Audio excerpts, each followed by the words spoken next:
Oi, gente. Bom, tive que retomar aqui porque a conexão estava ruim. Vou colocar aqui novamente o tema fixado.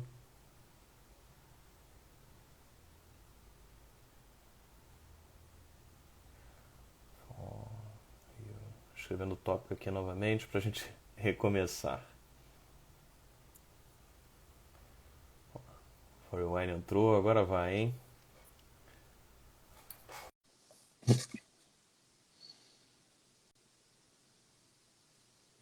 Esperando ele se conectar. Bom, De Gonçalo, novo, a conexão estava no- ruim, mas fala, fala. nos perdemos, mas isso faz parte dessa nova forma de comunicar, faz parte desse desafio, né? Eu encerrei aquela então para a gente recomeçar, então só vou abrir novamente agradecendo o vinho que você me deu de presente pelo Dia dos Professores, tá? Mas a gente não Ok. precisa fazer o discurso todo de novo, mas obrigado aí pela lembrança representando os professores da Casa do Saber Rio. E você estava explicando que hoje na nossa conversa também vai ter uma degustação guiada desse mesmo vinho, né? Então acho que a gente podia voltar desse Vai, ponto. vai e a gente escolheu esse Gandarada por uma questão especial e que tem tudo a ver com esse nosso papo de cultura e vinho e história. Porque, na realidade, todos os vinhos têm uma história para ser contada. E uns mais, outros menos, dependendo da sua idade, dependendo das suas características. Esse tem uma história muito interessante que está relacionada com o Brasil. Porque o Dom Manuel II, enfim, no século XIX, foi pescar com o bisavô do Nuno Cancela de Abreu, que é o enólogo que faz esse vinho. E nessa pescaria, enfim, aconselhou o bisavô dele a exportar vinho para o Brasil. E ele não só aceitou esse desafio, como plantou as primeiras vinhas que ali existiram e exportou vinho para o Brasil. Então, nós, ao trazermos esse vinho Gandarada, que é o nome da propriedade onde estavam esses vinhedos, estamos trazendo de novo essa história. O Nuno, como enólogo, está prestando uma homenagem ao avô, e nós temos esse prazer enorme de, além de trazer um vinho, trazemos um vinho carregado de história e que tem esse passado de ter sido um vinho não com esta marca Gandarada. Inclusive, eu tenho aqui até uma foto do rótulo, não sei se conseguirei colocar para vocês verem, mas era um vinho feito no mesmo local, não com as mesmas vinhas, obviamente, porque essas vinhas já, mas exatamente no mesmo local e pelo bisneto desse produtor que recebeu essa sugestão do rei Dom Manuel II. Então é esse vinho que eu hoje proponho para vocês. É um vinho da região do Dão, que é uma região não tão conhecida dos brasileiros. Eu acredito que enfim, o Douro e o Alentejo, enfim, estão nos dois primeiros lugares do pódio, mas o Dão é uma região absolutamente excepcional, onde se produzem vinhos muito bons e muito elegantes, enfim, por questões que nós podemos também discorrer no longo da nossa conversa, mas que tem basicamente a ver com o terroir e com o clima. Um clima onde você tem muito calor de dia e onde você tem noites muito frescas. Você chega a ter uma diferença de temperatura de 20, 22 graus entre o dia e a noite. E isso se nota nesses vinhos, que são os vinhos enfim, muito elegantes, mas também com um frescor muito grande, enfim, vinhos muito interessantes, que eu espero que as pessoas que nos estão a acompanhar e que têm o vinho possam concordar. Tá, então vale, antes da gente avançar no vinho, então vale as pessoas que têm esse vinho aí à mão, que compraram há tempo, que elas já fiquem com ele, ou já possam ir abrindo até, né? Deixando ele respirar um pouquinho, né? Eu já estou com o meu aqui aberto. Posso me servir então de qualquer jeito, né? Perfeitamente. Esse vinho é um vinho que não precisa ser decantado, porque hoje em dia a maioria dos vinhos, porque já são vinhos límpidos, e a decantação, como você sabe, é a separação de líquido de sólido, enfim, no caso, quando os vinhos têm resíduo, mas ele ganha muito em ser aerado, né? Em a gente enfim, botar ele em algum recipiente, num decanter, para que ele possa se mostrar, para que ele possa, em contato com o oxigênio, enfim, mostrar tudo aquilo que ele tem para dar para a gente. Isso é um ponto importante, né? Às vezes as pessoas não têm a paciência de esperar ele ser aerado um pouquinho, né? Tem um amigo meu que ele é um chefe de cozinha italiano e a gente outro dia estava jantando e o pessoal abriu o vinho e já tomou direto. Ele falou, pô, parece que vocês estão bebendo refrigerante, abre e toma, deixa ele respirar um pouquinho. Dá um tempo. Dá um tempo para ele. Então, o pessoal não tem essa percepção, né? E para mim essa live vai ser bem interessante porque eu nunca fiz uma live degustando um vinho, né? Então hoje tem um prazer duplo, né? Normalmente é só com água, então essa já vai ser uma vantagem. Gonçalo, acho que a gente, para contextualizar a conversa antes de entrar no vinho, eu acho que valia você falar um pouco sobre o propósito da empresa, né? Que vocês têm um trabalho bem especial de curadoria dos vinhos, sempre selecionando ali rótulos que são aprovados por uma equipe especializada. Então, se quisesse falar um pouquinho sobre isso, para o pessoal pegar o contexto e depois a gente entrar especificamente no vinho. Bruno, na verdade, é curioso, porque, enfim, fazendo o meu dever de casa e lendo o teu currículo, é muito curioso porque o nosso propósito ele tem a ver com um posicionamento que eu acho que é muito importante para a gente fazer qualquer coisa na vida, que é isenção. Ou seja, a própria Bíblia diz que a gente não pode servir a dois senhores, né? É muito difícil quando você está num posicionamento em que você não está equidistante das partes. Então, como é que isso se traduz naquilo que a gente faz? A gente optou por não representar produtores. E por que não representar produtores? Justamente por aquilo que o teu amigo falou. Isso aqui não é refrigerante. Ou seja, o vinho ele é diferente todos os anos, todas as safras, dependendo do clima, dependendo do acerto do enólogo, do momento em que fez a colheita, enfim, dependendo de uma multiplicidade de fatores, o vinho efetivamente é diferente. Obviamente que um vinho de um grande produtor, um vinho extraordinário, ele tem sempre um nível muito bom. Mas, enfim, nos vinhos, e nós tentamos garimpar vinhos de pequenos produtores, vinhos novos, vinhos que não são conhecidos, eles mudam de safra para safra. E por isso, para nós não termos o compromisso com algum produtor de, olha, nós vamos comprar todos os seus vinhos todos os seus anos, o que obrigaria em que num ano menos bom nós teríamos que vender esse vinho. E eu brinco com as pessoas dizendo o seguinte, provavelmente você nunca teve uma experiência de entrar numa loja de vinhos e o vendedor falar para você, Bruno, não compre esse vinho, porque esse vinho esse ano não está tão bom. Espera para comprar o ano que vem. Isso não existe, né? Porque quando a gente se propõe a fazer um negócio, a gente está para vender. Ora, exatamente para a gente se proteger dessa questão, a gente escolhe os nossos vinhos por provas cegas. Então, nós temos um comitê conosco, é um comitê de 4 especialistas que são transversais no mundo do vinho. A gente tem o enorme privilégio de ter no nosso time o único Master of Wine do mundo de língua portuguesa, que é um brasileiro. Muitos brasileiros não sabem que vocês têm, e digo vocês porque eu sou português, além desse meu sotaque bagunçado, vocês têm no Brasil o Pelé dos vinhos. Ou seja, vocês têm o único Master of Wine no mundo, que é uma... Enfim, no meio de... Hoje em dia já ultrapassou 400, mas são 400 pessoas no mundo. Vocês têm o único de língua portuguesa. Portugal, por exemplo, não tem nenhum. Tá? Então, nós temos o Dirceu Viana conosco.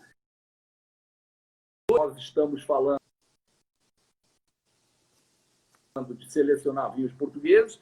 Nós temos o Manuel Vieira, que começou nada mais, nada menos como enólogo do Barca Velha, que é um vinho, enfim, que creio que é um vinho de referência de Portugal, que todos conhecem, e o Nuno Cancela de Abreu, nesse caso, é o enólogo desse vinho.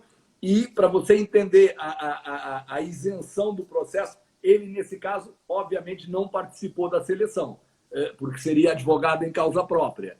Mas, enfim, esse comitê, que além desses dois enólogos, tem no Brasil a Maria Emília Atala, que é uma chefe de cozinha e sommelier. Então, eles 4 têm que aprovar por unanimidade. Se eles não aprovarem por unanimidade, nós não compramos o vinho. Então, além da prova ser cega, eles apenas sabem a região que estão degustando e o valor do vinho. Se eles não aprovarem por unanimidade, nós não compramos. Se eles aprovarem, nós trazemos um lote para o Brasil e, quando termina, não repetimos. Ou seja, a proposta da For You Wine é justamente levar as pessoas a viajar através da história dos vinhos, a viajar através da taça e irem provando sempre vinhos diferentes. Pode acontecer, como já aconteceu, que a gente aprove uma safra e no ano seguinte aprove a mesma safra. Mas o produtor não tem nenhuma garantia, pelo fato da gente ter comprado uma safra, que o seu vinho será aprovado no ano seguinte.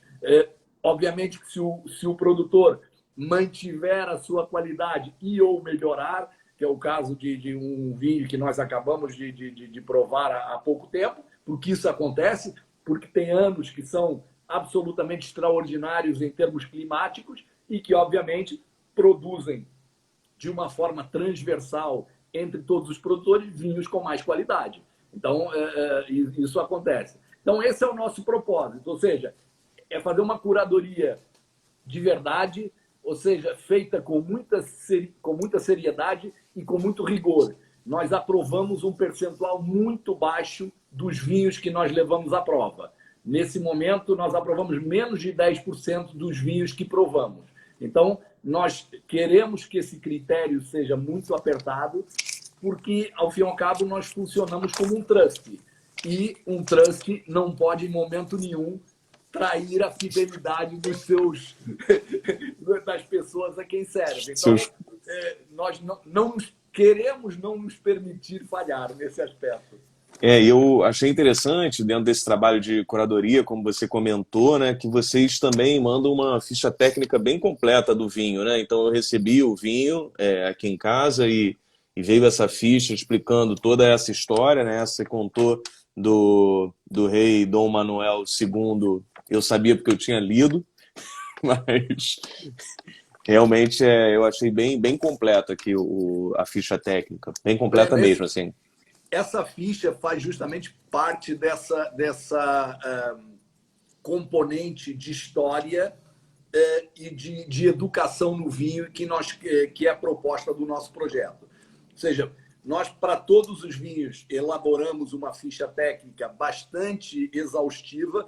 Aliás, isso foi uma discussão no início do projeto, se ela deveria ser tão exaustiva, porque, enfim, e chegamos à conclusão que realmente quem tem curiosidade, quem quer se aprofundar, tem o material à disposição. Obviamente que a leitura é facultativa, mas nós preparamos essas fichas com bastante cuidado e com bastante detalhe, até porque essas fichas, como você pode ver, elas têm não só as notas do comitê, ou seja, as notas de quem aprova, como também notas do próprio enólogo. Então, é interessante para quem quer se aprofundar um pouco, entender esse diálogo entre quem produz e quem está aprovando. E nós temos também no nosso site um pequeno vídeo que gravamos com os enólogos. Nós fazemos 3 perguntas aos enólogos. Uma é que eles definam o seu vinho em 3 palavras. Outra é que nos contem a história do vinho, porque, obviamente, a história contada pelo pai da criança é uma história em primeira mão, então é mais interessante. E depois também um aspecto que é absolutamente indissociável do vinho, que é a harmonização, né? Enfim, os nossos vinhos, de uma forma geral, são vinhos que você consegue tomar sozinho, mas, enfim, é inegável que a grande companhia do vinho é um bom prato um bom queijo. Então, essa questão da harmonização também é fundamental. E a gente tem a Maria Emília Tala no nosso comitê, que é uma chefe de cozinha, enfim, com pergaminhos firmados, trabalhou na Europa, vários restaurantes Estrela Michelin, enfim, e é uma excelente provadora e ela é responsável por dar essas sugestões de harmonização. Ótimo. E vocês começaram com vinhos portugueses, né? Você tinha até comentado que vocês pretendem expandir para outros países, mas acho que valia falar um pouco sobre o porquê da escolha de Portugal. Apesar de você ser português, eu sei que isso pesou na escolha. Eu vou ligar a tecla SAP, que é para ser mais incisivo na minha resposta. Não, foi pura comodidade. Ou seja, o facto de eu ser português, eu profissionalmente trabalhei muito com vinícolas. Eu sou advogado de profissão, deixei a advocacia para me dedicar a essa área bastante mais interessante, diria eu. E por uma questão de proximidade, tanto de proximidade familiar, enfim, tenho, por razões familiares, ligado ao Douro, por razões profissionais, trabalhei com muitas vinícolas em Portugal e, por essa razão, enfim, o acesso é mais óbvio e mais evidente. No final desse mês, nós estaremos fazendo uma degustação em Londres para provar vinhos espanhóis, franceses e italianos. Então, o Covid aqui, enfim, atrapalhou a vida de todo mundo e também o nosso calendário, em termos da entrada de vinhos de outras origens no nosso portfólio, mas, se Deus quiser, o ano que vem, fevereiro, março, nós já estaremos com o nosso portfólio completo, que é vinhos portugueses, espanhóis, franceses e italianos. Ou seja, a nossa proposta são vinhos do velho mundo, porque acreditamos que é onde nós podemos agregar mais valor. Ou seja, não faz muito sentido eu estar selecionando vinhos argentinos, chilenos que estão aqui ao lado com muito mais fácil acesso. Não quer dizer que no futuro isso não possa acontecer pontualmente, mas o nosso foco será esses 4 países. E como você vê aí a questão da relação Portugal-Brasil em termos de importação de vinhos? Você tem visto a quantidade de rótulos crescer, os brasileiros aceitarem cada vez mais, né? Eu sei que são vinhos que já têm uma aceitação gigantesca no Brasil, né? Mas se puder falar um pouco sobre isso. Olha, realmente, como vocês dizem, o vinho português é a bola da vez. Eu acredito que tenha a ver com uma realidade em que eu brinco dizendo que o vovô português agora é sexy. Portugal está na moda, enfim, tem uma quantidade muito grande, uma comunidade de brasileiros muito grande já em Portugal e, obviamente, essa interação afeta positivamente essa subida de consumo de vinho português. Também existe um esforço comercial grande da parte de Portugal. Ainda agora acabamos de assistir a Vini Portugal, enfim, de eventos no Brasil, as próprias comissões vitivinícolas portuguesas fazendo elas próprias esse investimento no Brasil. Então, tem esse crescimento que é muito positivo, mas também tem uma coisa maravilhosa e é nessa faixa que nós tentamos nos mover. Portugal tem mais de 2.500 produtores. É um número absurdo. Eu não sei dizer ao certo quantos produtores estão no Brasil, mas eu creio que não errarei se disser que não estão mais de 200. Então, você tem um mundo de vinhos por descobrir e essa também é a nossa proposta. Ou seja, o pequeno produtor que faz 4.000 garrafas, 6.000 garrafas, 10.000 garrafas, ele não tem nenhum estímulo para exportar, porque ele vende todo o seu vinho na porta de casa. Então, ele tem que ser um movimento contrário, tem que ser alguém como nós que bate na porta dele e que toma a iniciativa de fazer essa importação. E, enfim, tem sido uma experiência muito rica. porque, obviamente, isso obriga a um contato permanente com os produtores, às provas dos vinhos, a essa interação. Tem uma parte comercial bastante mais exigente, que é quando você é representante de uma casa que tem 50 rótulos, pois você começou essa representação, você fez o contato uma vez e depois é um ongoing que segue. Aqui não, aqui obriga, aqui cada vinho é todo esse processo de novo. Então, ele é uma atividade mais exigente, mas, como tudo que é feito com prazer, não é trabalho. Eu acho que esse trabalho de curadoria, como você falou, e de construção de confiança, né? E à medida que as pessoas vão provando os rótulos que vocês trazem e vão vendo que são realmente vinhos especiais, vai facilitando esse trabalho futuro, né? Mas no começo, até o pessoal perceber isso, é um trabalho bem árduo, né? O primeiro ano, Breno, foi basicamente, o nosso primeiro ano foi para validar esse modelo, ou seja, ver se as pessoas entendiam a nossa proposta. Porque a nossa proposta não é muito óbvia, ou seja, não é uma coisa que você possa mandar uma mensagem. Nós precisamos que as pessoas degustem o vinho e que tenham essa experiência de entender tudo aquilo que nós fazemos e, sobretudo, reconhecer a qualidade dos nossos vinhos. Então, nós, felizmente, esse ano foi bastante positivo e os nossos clientes reconhecem, e aquilo que nós queremos é que essa pequena marca de certificação, que é o selo que nós colocamos em todas as garrafas que são aprovadas pela FOIU, seja o suficiente para aqueles que já tiveram essa experiência e disseram, ok, tem esse selo, posso tomar.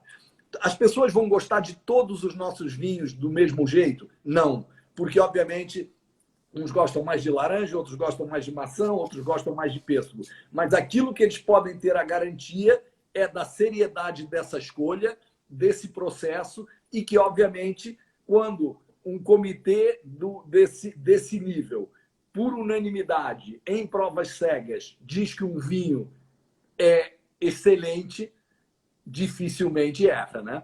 Então, esse testemunho, é essa certificação que nós queremos trazer para o mercado e que as pessoas possam, como está acontecendo, que chegam vindo e dizem, ok, me dá um de cada, eu vou experimentar, e depois, obviamente, gosta mais de um, gosta mais do outro, mas quer fazer a experiência, quer fazer essa viagem através dos nossos rótulos. Legal. Eu acho interessante a gente falar dentro desse trabalho de curadoria e de pensar alguns vinhos especiais, né?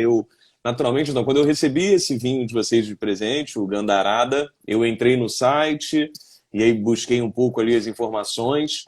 Aí eu me deparei com dois vinhos interessantes, né? Um foi o Bridão, Bridão Branco? Um foi o Bridão Branco e o outro foi o Câmbio Blanc de Noir.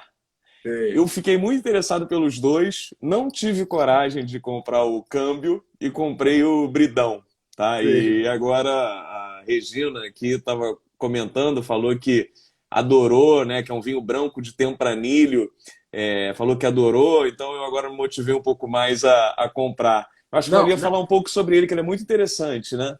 Falo com todo prazer. Na verdade, aquele que você comprou, o Câmbio, é o vinho de uva Tempranilha, 100%. Ah, não, eu comprei o Bridão. Você comprou o Bridão. Bom, o Bridão também tem uma história muito curiosa que eu vou te contar, que começa no rótulo, né? Não sei se você reparou que aquele rótulo é um rótulo bem diferenciado, ele é uma brincadeira da obra das meninas do Velázquez, né? E que era um quadro que estava no ateliê do designer que faz os rótulos para essa vinícola. E eles procurando, ou seja, aqueles vinhos são o topo de gama de uma linha Bridão. Bridão, para quem está menos familiarizado com a atividade equestre, é aquele ferro que se usa, a embocadura que se usa nos cavalos, a mais delicada. E isso tem a ver com a região, porque a região vitivinícola do Cartacho historicamente é uma região, enfim, antes da fundação de Portugal já havia relatos de vinhas no local, e a atividade equestre era aquilo que antes dos tratores era utilizada na vinha. Então tem esse simbolismo em termos do nome, e eles queriam que fosse realmente um distintivo, e daí esse quadro, que é uma private collection do produtor, e efetivamente eles acabaram comprando e ele está lá na adega. Mas esse vinho é um vinho muito, muito interessante e que ele reflete um pouco aquilo que está acontecendo na região do Tejo, que hoje, para mim, oferece talvez dos melhores brancos que você toma em Portugal. É um vinho de quatro castas, duas portuguesas e duas estrangeiras. Vi muito o Cabernet Sauvignon, o Sauvignon Blanc e o Chardonnay. E é um vinho, enfim, recomendo. Aquele que você já tomou também tem uma história muito interessante. Por quê? Porque o Blanc de Noir é um vinho branco vinificado de uvas tintas. Nem todo mundo sabe que a cor do vinho ela vem apenas da pele da uva. 90 e muitos por cento de todas as castas, o miolo da uva é branco. Então, se você apenas espremer a uva e não tiver contato com a casca, aquilo que você vai obter é um vinho branco. Aliás, todo o champanhe ele é feito de Pinot Noir, ou a maioria ele é feito de Pinot Noir, que é uma uva tinta, justamente não tendo contato com a casca. Então, esse produtor, a vinha um pouco afastada da adega, e ele vinifica automaticamente. E por essa razão, em vez de serem caixas menores, são tanques que levam quase 3 toneladas de uva. Quando a uva chegava na adega, ele verificava que no fundo desses tanques já tinha muito suco, mesmo antes de espremer. E falou, olha, vou aproveitar e vou pegar aquilo que vem já de suco, eu vou vinificar em branco. E o resto eu vinifico em tinto. Por isso que a produção é muito pequena, não chegam a 4.000 garrafas. Entendeu? E realmente é um vinho muito, muito interessante. E aí vem essa relação que muitas vezes a gente nem sempre é uma fantasia do nome, câmbio. Por quê? Porque é esse câmbio, essa mudança de uma uva tinta que produz um vinho branco, né? Ele refere também no vídeo que a gente fez com ele a questão do câmbio de culturas. Hoje em dia, essa turma mais nova de enólogos em Portugal, todos eles passaram para os Estados Unidos, por França, para a Austrália, ou seja, acabam trabalhando em vários países e, obviamente, incorporando na enologia deles técnicas e práticas de todos os países. E ele também refere que esse câmbio, além do câmbio do tinto pelo branco, também tem essa questão do câmbio do saber, né?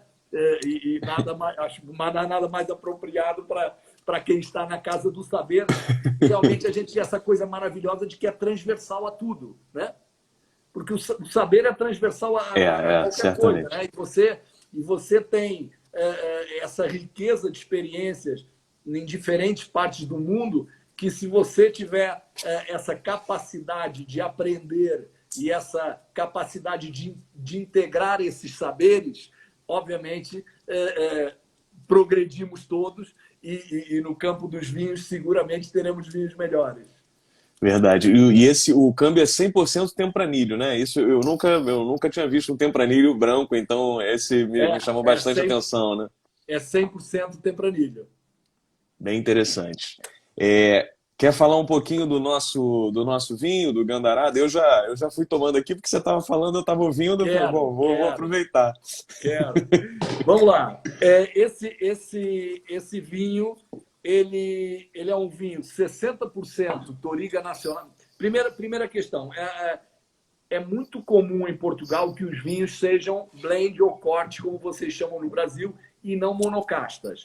Por quê? Porque Portugal é um pequeno paraíso da enologia, porque você tem mais de 250 castas catalogadas. Então, é muito difícil, com essa diversidade e com essa multiplicidade de ingredientes, as pessoas não lançarem mão delas para tentarem fazer o melhor vinho possível. Então, eu diria que, no caso de Portugal, o monocasta que é a exceção e não o contrário. São quantas castas, Gonçalo? Desculpa, eu não peguei. São 3 castas. Não, São, quantas existem em Portugal? mais de 250 mais de catalogadas. 250. Ótimo, interessante. Esse vinho ele tem 3 castas, uma que é a Touriga Nacional, que é considerada a casta rainha em Portugal, não é a mais plantada, mas aqui, de uma forma unânime, todos consideram como a casta mais emblemática portuguesa. Tá? E 20% de alfrocheiro e 20% de tinta roriz. Tinta roriz é o nome português do tempranilho. Do tempranilho, né? Tá? Então, nós temos aqui, estávamos falando desse vinho vinificado em branco, e aqui, obviamente, temos o tinta roriz, o tempranilho vinificado em tinto. Ótimo. Isso são vinhas que têm uma idade média de 30 anos, ou seja, já são vinhedos maduros. O que acontece? As vinhas mais maduras, elas são mais resistentes, por um lado, às variações de clima, aos estresses hídricos, etc. Então, e a vinha tem uma particularidade. Quanto mais sofrida ela é, melhor produto ela dá. Tá? Essa vinha é uma vinha que está numa encosta, em terrenos, enfim, relativamente férteis, mas não abundantemente férteis. Então, é uma vinha que tem o seu stress, o que é bastante positivo para o vinho. Esse vinho, ele descansa, ou seja, ele tem uma particularidade que é a seguinte. Eu comentei com você que o Dão é uma região onde você tem uma amplitude térmica muito grande entre os dias e as noites. E isso faz com que exista um grau menor de maturação da fruta. O que sucede? Os taninos, eles estão presentes não só na casca da uva, mas eles estão presentes também nas grainhas de interior e no caule, né? Tudo isso transmite taninos. Apesar de... Tem quem opte por fazer o esmagamento tudo junto, tem quem faça o desengace da uva, ou seja, você tira a uva do pé e só espreme a uva e, obviamente, a grainha. Como as grainhas no Dão, elas têm um grau de amadurecimento pequeno, o ideal para uma grainha é que ela tenha um sabor quase de amêndoa, quando ela também tem uma maturidade suficiente. E quando isso acontece, ela transmite menos taninos. Quando ela está mais verde, digamos assim, ela é muito mais agressiva em termos de taninos. Então, o que esse enólogo optou por fazer? Ele começa a fermentação e logo em seguida ele faz uma separação das grainhas do vinho, justamente para não transmitir esses taninos excessivos ao vinho.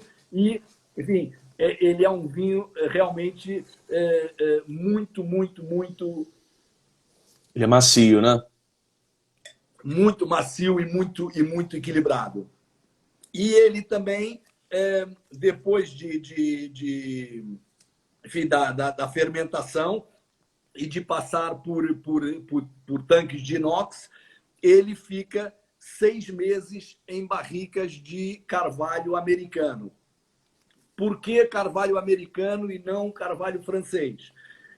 Porque as notas que o Nuno, que o enólogo, quis retirar da madeira eram notas mais de coco e menos de baunilha, que é o característico no carvalho francês. Tá? Então, a madeira ela confere ao vinho determinadas características e, por isso, a escolha de uma madeira ou outra, nesse caso, o carvalho francês ou o carvalho americano, e também o nível de tosta, que nesse caso é uma tosta média.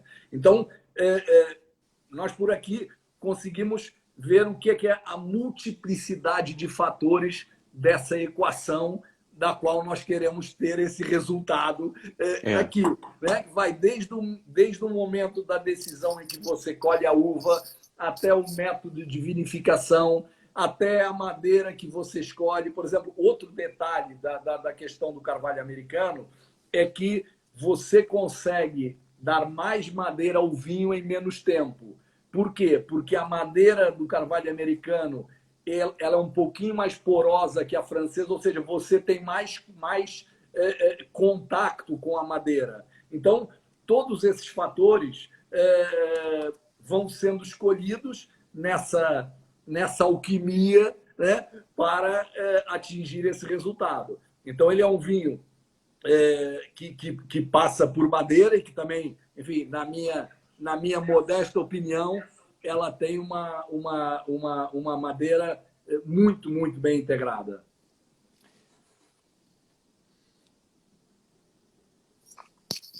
Eu gosto bastante de vinho envelhecido em barril de carvalho. Para mim faz diferença. Eu sei que na Europa tem uma tendência também agora do pessoal valorizar mais a fruta, né? Vinhos que não passam por madeira, mas eu acredito muito para o meu paladar. Eu gosto bastante que ele passe. Eu também, se bem que não sou, mas isso eu costumo começar as lives de degustação com 2 disclaimers. O primeiro dizendo que vinho bom é o vinho que a gente gosta. Então, enfim, isso é uma verdade, creio que refutável. Se ele não for caro, é ótimo, né? É uma sorte, né? Melhor ainda. Então, eu gosto, mas eu não gosto de vinhos amadeirados. Ou seja, aquilo que alguns chamavam a parquerização dos vinhos, que era essa coisa de muita madeira, de muita... Eu não sou apreciador. Eu gosto de uma madeira equilibrada, que é o caso, sim, é o caso desses vinhos, e concordo com você. Acho que a madeira é um grande contributo, para os vinhos mais sérios, digamos assim, né? É verdade, tem sua função, né? Mas nada em excesso, obviamente, né? Tem. E tem também agora, tem carvalho, eu já ouvi alguns vinhos que tem carvalho húngaro, às vezes romeno também, né? Então isso tem ampliado ainda um pouco esse leque, né? O carvalho, ele existe numa multiplicidade de países. Por exemplo, o bridão que você tomou o branco, mas o nosso bridão tinto, ele usa carvalho português. Então, também não é muito comum, mas que existe. Então, você já começa a ver, ou seja, digamos, regra geral, e os grandes fornecedores de barrica do mundo utilizam o carvalho francês e o carvalho americano, mas realmente aparece pontualmente barricas de carvalho de outras proveniências. Verdade. Ó, aqui a Baltimore Wine comentou aqui, falou, ouvi dizer que a Casa do Saber nasceu de reuniões entre amigos que degustavam vinhos e debatiam temas. Eu também ouvi essa história, né? Eu sou professor da casa, não participei da fundação, mas essa é uma história interessante. Realmente, a casa nasceu dessas reuniões, né? Em que tinha degustações de vinhos e aí foi crescendo. Então, a cultura do vinho está associada à casa desde o início. E é interessante que em algumas aulas, já em algumas aulas minhas, por um acaso, não sei se por um acaso, mas coincidentemente, nos intervalos ou no final da aula tinha alguns vinhos disponíveis também para o pessoal degustar. Então, eu faço simulações de negociação nas aulas, o pessoal voltava um pouco mais solto aí depois do intervalo. Isso sem dúvida.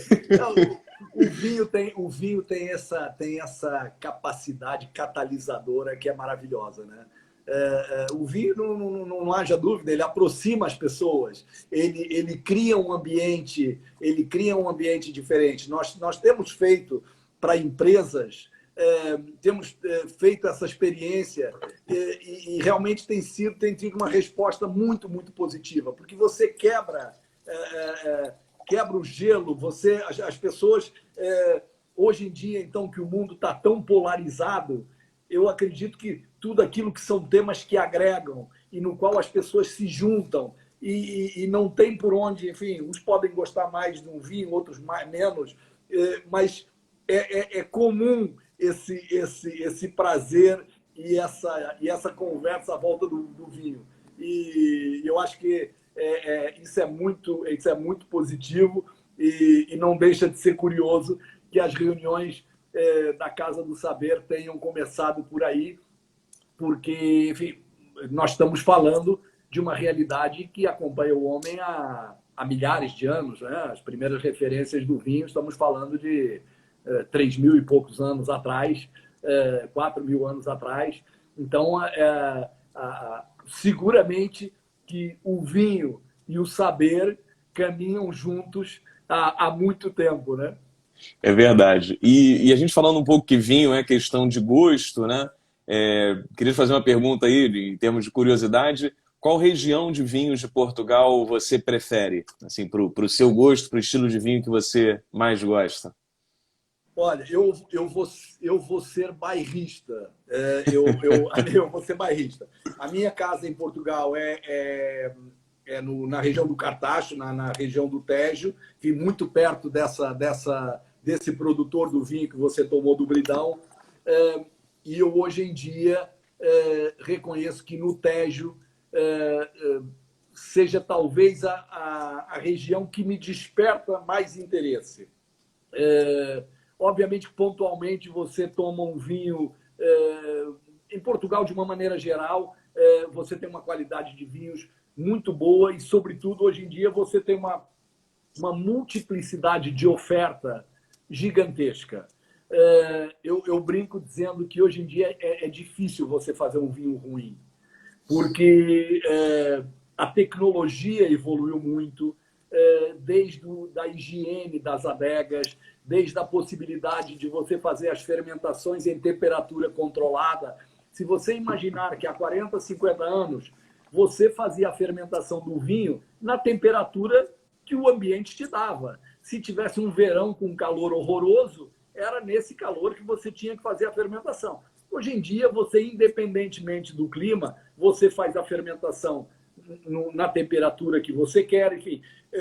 Você tem uma disponibilidade de tecnologia ao serviço do vinho e, obviamente, um conhecimento agregado a isso, que a generalidade do vinho, da qualidade do vinho, é muito boa. Respondendo diretamente à tua questão, eu hoje em dia, enfim, não quero ser bairrista, mas eu acho que a minha região preferida é a região do Tejo. Enfim, talvez até seja aquela onde eu tenho mais afinidade, que conheço uma maior quantidade de vinhos. Agora, você tem vinhos absolutamente maravilhosos no Douro, você tem vinhos absolutamente maravilhosos no Dão, no Alentejo, vinhos verdes, eu gosto muito, muito de vinhos verdes. Na Bairrada, essa é uma questão muito difícil, porque, como você sabe, Portugal é um país gourmet, né? É um paizinho que cabe dentro do estado do Rio de Janeiro, quase. Então, essa pergunta é quase difícil de eu te responder. Enfim, gosto de quase todos, mas para não deixar você sem uma resposta, iria para o Tejo. Legal. Em outubro, eu estive em Portugal, fui lançar meu livro lá também, e aí fui fazer alguns eventos. E eu fiquei em Évora alguns dias, né? Então eu provei muitos vinhos brancos alentejanos ali e fiquei Deliciosa. encantado. Deliciosos. Encantado. Maravilhosos, né? E é uma região muito bonita, né? Muito, muito e cheia de história, né? Para quem gosta de história e de conhecimento, a Évora é uma cidade absolutamente extraordinária. Enfim, e tudo ali em volta, Évora Montes, Tremoz, Monsaraz, enfim, tem... esse é o interesse, até do ponto de vista vinícola. Você anda 20 quilômetros, quando você fala... Você está falando de um país onde a multiplicidade de terroirs e de castas é tanta que quando você quer fazer essa equação é quase infinita. Porque você, sei lá, eu estou lembrando um grande produtor português, o João Portugal Ramos, ali em Estremoz, que outro dia estava vendo uma live e ele estava comentando isso. Você numa pequena parcela de terreno, você encontra terroirs diferentes. Então, desde a exposição ao sol, ao tipo de solo, então isso produz uma infindável quantidade de vinhos diferenciados e obviamente, o Alentejo produz magníficos vinhos brancos. As temperaturas do Alentejo, enfim, conferem essa distinção aos vinhos. Por exemplo, uma casta que também nós temos no Bridão Tinto, que é o Alicante Boucher, é uma casta que se dá maravilhosamente no Alentejo. Enfim, por qualquer lugar que você vá, vai ser difícil, você vai tomar vinhos ruins. É verdade, tem que fazer um esforço muito grande, né? Tem que se esforçar. Tem que se esforçar. E já não vou entrar na culinária, porque senão a gente não sai daqui, né? É verdade. Eu tô de olho no relógio aqui também, não tô esquecendo, não. Essa live originalmente, então as lives antes duravam 1 hora aqui, as nossas. Essa live originalmente deveria durar meia hora, mas eu nem me atrevia a pensar nesse limite de tempo, até porque o papo tá tão bom e tomando um vinho aqui, então vamos no limite do Instagram, que em 1 hora ele derruba, né? Então vamos pelo limite dele, porque eu não vou limitar por aqui, não. A Regina estava comentando aqui, ela falou que os maîtres lá em Portugal, não sei se em Portugal, mas eu acredito que seja lá, não gostam que você tome um vinho que não seja da região do restaurante, que eles ficam aborrecidos. Ela falou que ela teve essa experiência. Faz sentido, né? Não, faz sentido. Faz sentido, até porque por uma questão de proximidade.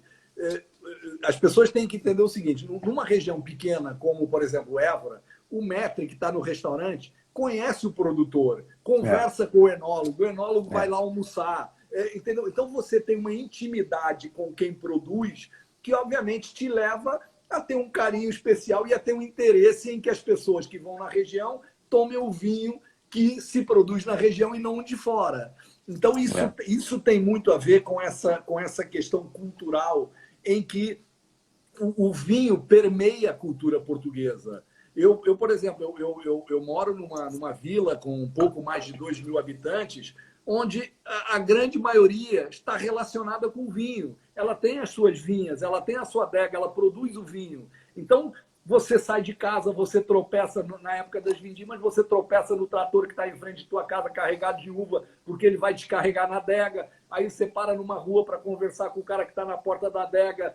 Entendeu? É o dia a dia de contato, quando você vai numa pequena região e você está conversando com o maître que está servindo o vinho, ele provavelmente sabe exatamente onde é que são as vinhas, já foi, já teve lá, já teve na adega, eventualmente teve na festa da Diafa, que é a festa que se faz no final das vindimas.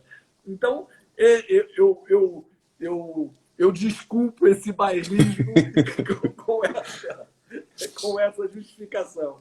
Eu acho importante. Eu, quando faço essas viagens ali, eu me permito muito receber essas indicações, né? Senão a gente acaba ficando muito fechado no que a gente já conhece, né? Às vezes a gente vai num vinho muito comercial, a gente não quer errar, né? Às vezes algo que a gente já experimentou aqui, mas essas indicações são maravilhosas e valiosíssimas, né?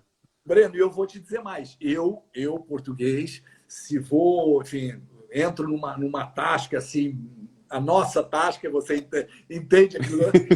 Eu peço o seguinte: me traz o vinho da casa. Me traz o vinho da casa, porque você tem surpresas absolutamente maravilhosas. E aí vem aquele jarrinho modesto, entendeu? Então, para quem gosta, né, dessa viagem e de se aventurar nos vinhos, nós fazemos muita força aqui na For You para que as pessoas degustem vinhos. Às vezes a pessoa me diz: não, mas eu gosto do Chardonnay, eu gosto do Cabernet. Eu falei: ok, mas dê uma chance para os outros. Ou seja, se aventurem nesse mundo maravilhoso do vinho, porque ele realmente é infinito.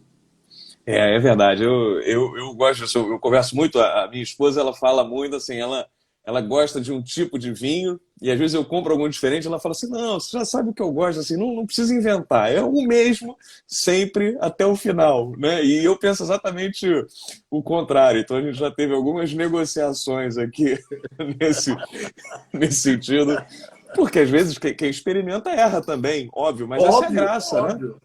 Essa é a Óbvio. Não, graça.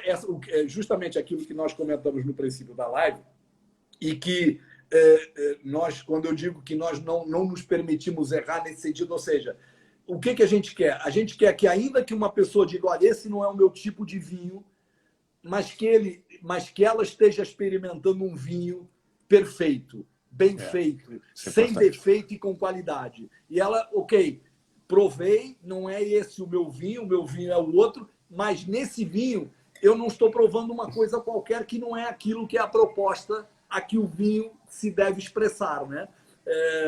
Então, essa exigência que a gente coloca na degustação e na seleção para justamente poder captar pessoas como a tua mulher olha, tem aqui outro. Prova que, mesmo que não seja o teu tipo, eu garanto que você vai beber um bom vinho. O bom, pelo menos, é que os que ela não gosta eu tomo sozinho, né? Então tem esse lado positivo, né? Já é garantido. De 375 já viram 750 mililitros, né? Bom, olha, eu acho que agora a gente realmente está se encaminhando para o final. O pessoal participou bastante aqui. Vi que vocês têm muitos fãs aí, porque o pessoal está comentando bastante aí sobre os rótulos, parabenizando pelo trabalho, o pessoal elogiando bastante aqui os vinhos de Portugal. Então, a interação do pessoal foi muito boa. A Regina falou aqui para não falar nada e fazer as cegas. Me engana aqui para dizer. Mas eu faço as cegas, ela nem vê a garrafa, eu já sirvo na taça, mas não passa não, eu já tentei. Mas é tranquilo, não tem problema não, tem que me acostumar. Gonçalo, o que você gostaria de dizer aí para a gente já se encaminhando para o final da live, o que você gostaria de fechar, falar Não, um pouquinho e olha, dar um recado final para o pessoal? A live vai ficar além, salva, tá? Fiquem tranquilos. Fala aí. além de agradecer a Casa do Saber, de agradecer a você esse ótimo papo, dizer um pouquinho aquilo que o Manuel Vieira, que é esse grande enólogo português que trabalha com a gente, que foi enólogo do Barca Velha, diz que permitam-se, aventurem-se no vinho, ou seja, não fiquem com aqueles vinhos que tomam, deixem-se aventurar obviamente, se for conosco, gostamos muito, mas se não for, de qualquer modo, que se aventurem no mundo do vinho, porque é um mundo infinito que tem muita coisa boa para dar e eu acho que vale a pena as pessoas fazerem essa experiência e irem para fora dessas fronteiras que muitas vezes nós fazemos, e isso é uma realidade. Esse projeto começou um pouco por aqui, com a Camila, com a minha sócia, conversando. Por que você toma esse vinho e não toma o outro? Não, porque esse eu conheço, mas e o outro? Então as pessoas, por uma questão de segurança, acabam não saindo das suas fronteiras. Então, enfim, a minha proposta seria essa, de ir atrás do saber de novos vinhos. Legal, ótimo. É um ótimo recado. Eu também tenho essa filosofia e realmente acho que é bem interessante. A gente vai aprendendo muito. O pessoal comentou aqui sobre a entrega de vocês aí da For Wine, falou que a entrega é rápida e a entrega é bem rápida mesmo. Eu sei que o dia que eu Nós no, pedi, eu até achei que era engano. Porque interfonaram aqui algumas horas depois, eu falei, não, eu pedi um vinho hoje, mas não é esse não, certamente. Não, nós realmente fazemos no Rio e em São Paulo, Zona Sul, nós entregamos no dia, enfim, pedidos até a hora do almoço, nós conseguimos entregar no dia. Fora do Rio e São Paulo, nós enviamos pelo correio e aí estamos dependentes dos prazos dos correios. Mas, na medida do possível, tentamos atender com a maior celeridade possível. Legal. Bom, Gonçalo, aprendi bastante aí, acho que realmente foi muito rico. Vou pesquisar ali outros rótulos, mas vou provar esse Tempranillo, o Blanc de O Noir, câmbio, o câmbio. o Você câmbio. não vai, não vai se arrepender. Legal. E vou terminar essa garrafa aqui, né? Eu até Perfeito. já. A noite vai Breno, ser olha, longa. muito, muito obrigado. Foi ótimo. Valeu. Prazer, Gonçalo. Valeu, Obrigado. gente. Obrigado aí. Obrigado e obrigado a todo mundo aí que nos prestigiou. Obrigado. Tá ótimo. Tchau.